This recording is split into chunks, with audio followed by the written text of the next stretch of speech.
Muy buenas tardes. Este vídeo cumple la función de material de apoyo docente para la clase de Teorías y Formas Políticas Modernas y Contemporáneas del grado de Ciencias Políticas de la Universidad Complutense de Madrid.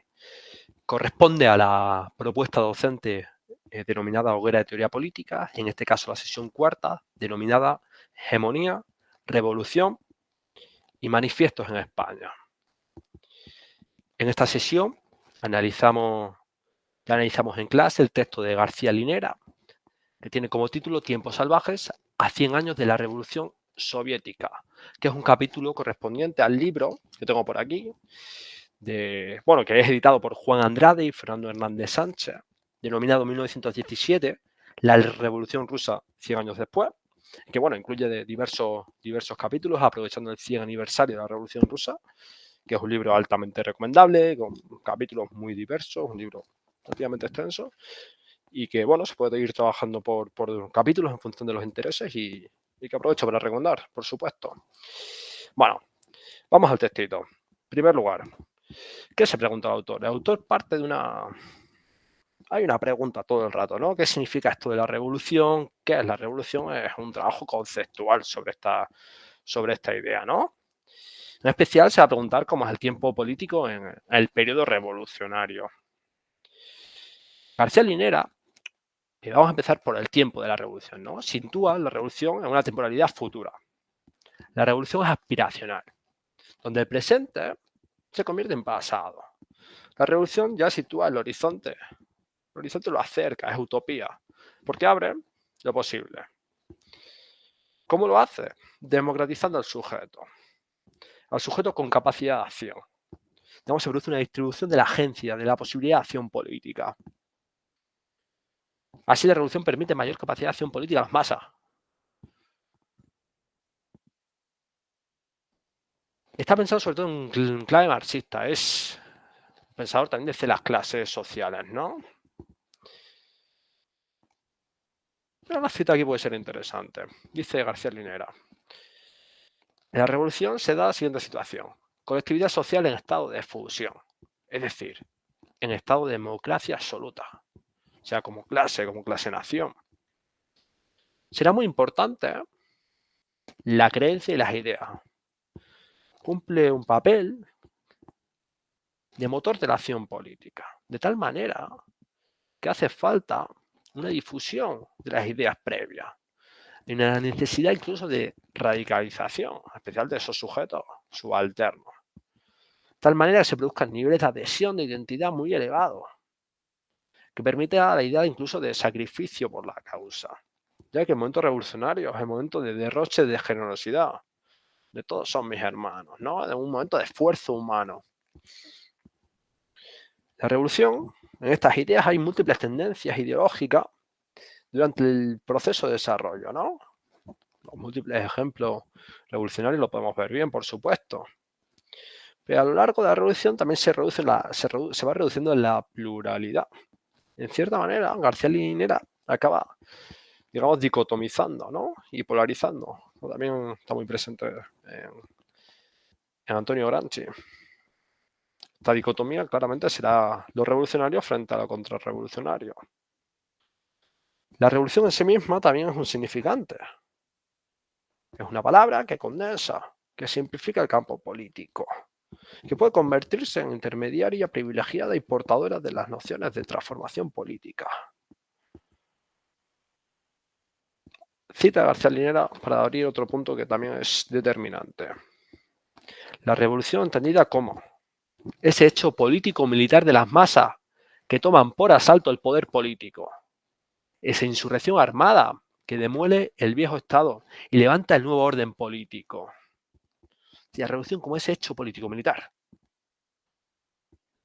Pero no solamente como sí se tiene que dar ese momento de toma de las instalaciones de gobierno, pero ni siquiera del Estado. Es el conjunto de esferas de lo social. La revolución como hecho de fuerza, de despliegue de coerción. Por lo tanto, la revolución va a suponer un cambio en el monopolio de la fuerza organizada, es decir, el Estado. La revolución así levanta un nuevo orden político y demuele lo anterior. Es decir, un cambio profundo en la dirección de Estado. Si bien debemos partir que el orden es la normalidad política. ¿Cómo entender el orden, García Linera? Como una compleja superficie que está relativamente tranquila, donde son estables y vienen reguladas por las relaciones de dominación. Los conflictos van a emerger por abajo. Hay flujos de fuerza, luchas de clase, acumulaciones culturales, es decir, cómo se van moviendo estas ideas, que no son tan visibles, no son visibles en ese momento de orden. También ese orden viene fundado por el momento revolucionario. Digamos, el orden incluye una huella histórica del momento de viveza que supone la revolución. Bueno, aquí puede ser interesante introducir la idea que él introduce, ¿no? La revolución como ese momento de erupción volcánica, y luego se solidifica, y esa solidificación es el orden. Entonces, mientras tanto van a estar las placas tectónicas por abajo, vamos a ver ahí la lucha de clases, ese flujo de fuerza, que luego emerge, ¿no? Esa solidificación de las instituciones, ¿no? El Estado es esto. Entonces, las revoluciones moldean y diseñan las estructuras sociales y las topografías institucionales. Lo que hacen es cristalizar en ese orden las relaciones de fuerza. Entonces, en el orden veremos expresas sus éxitos, pero también sus cesiones, los fracasos revolucionarios van a ser parte del orden constituido. Por tanto, normalidad.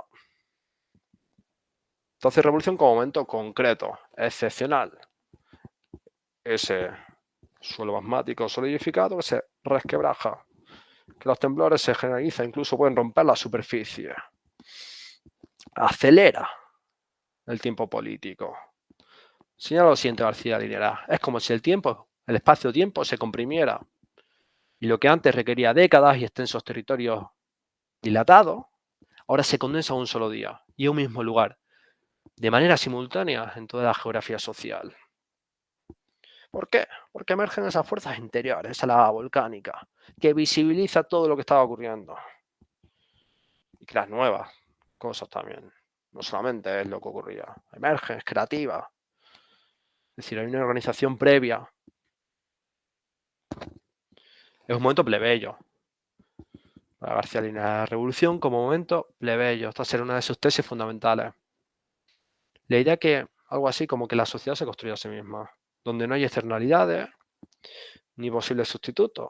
La idea de autocreación, esta idea de sujeto repartido, una autodeterminación, donde toda esa solidez se vuelve líquida, es caótica, pero creadora.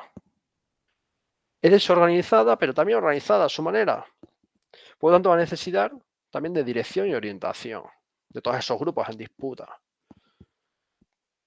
La revolución va institucionalizando, pero como es un momento todavía en el que no acaba de solidificar, también puede emerger nuevos flujos que pueden volver como por oleadas que pueden ir modificando.